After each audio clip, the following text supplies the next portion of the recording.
রাজনৈতিক কান ধরছি কালীগঞ্জের চারির পক্ষ থেকে যৌথ এই বাচ্চা মানুষ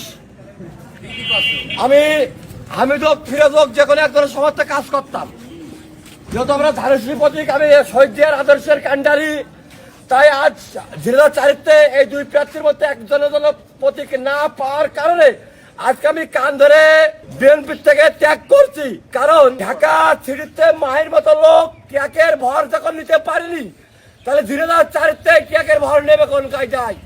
তাই আজকে ভরটা নেবে কে? আমরা সব রাজনীতি বন্ধ করে দেবো।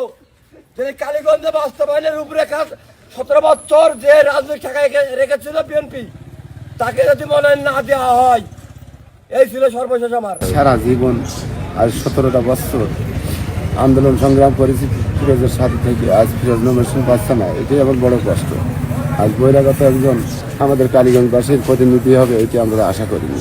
আমাদের আকাঙ্ক্ষা ছিল সাইফুল ইসলাম ফিরোজ আমাদের প্রতিনিধি হোক, আমাদের পরিচালনা করুক, আমাদের দেখে শুনে রাখুক।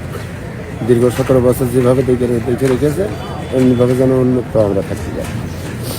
আমরা হয়ে যাচ্ছি এখন জিনারাবাসীর একজনের জিম্মি হয়ে যাচ্ছে, এইটি আমরা আশা করি।